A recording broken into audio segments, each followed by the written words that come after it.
রাগ নেই এমন মানুষ খুঁজে পাওয়া দুষ্কর। সহিহ বুখারীর হাদিসে বর্ণিত আছে, এক সাহাবী রাসূল সাল্লাল্লাহু আলাইহি ওয়াসাল্লামের কাছে এসে বললেন, ইয়া রাসূলুল্লাহ, আমাকে অল্প কথায় কিছু নসিহত করুন। তখন রাসূল সাল্লাল্লাহু আলাইহি ওয়াসাল্লাম বললেন, রাগ বর্জন করো। সাহাবী কয়েকবার বললেন, আরও নসিহত করুন, কিন্তু প্রত্যেকবারই রাসূল সাল্লাল্লাহু আলাইহি ওয়াসাল্লাম বললেন, রাগ বর্জন করো। রাগ নিয়ন্ত্রণ সুখের চাবিকাঠি, সংসারে আলোর প্রদীপ। ইমাম আহমদ ইবনে হাম্বল রহিমাহুল্লাহ এর স্ত্রী মৃত্যুবরণ করলেন।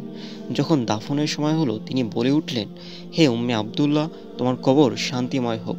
সুদীর্ঘ ৩০ বছরের বৈবাহিক জীবনে আমাদের মধ্যে একবারও ঝগড়া বিবাদ হয়নি। এ কথা শুনে তার এক ছাত্র অবাক হয়ে তাকে জিজ্ঞেস করলেন, হে ইমাম, এটা কিভাবে সম্ভব? জবাবে ইমাম আহমদ ইবনে হাম্বল রহিমাহুল্লাহ বললেন, যখন আমি তার প্রতি রেগে যেতাম তখন তিনি চুপ থাকতেন, আর যখন তিনি আমার প্রতি রেগে যেতেন তখন আমি চুপ থাকতাম। তাই আমাদের মধ্যে কখনোই ঝগড়া বিবাদ হয়নি। আল্লাহ পাক আমাদের সকলকে বোঝার তৌফিক দান করুন।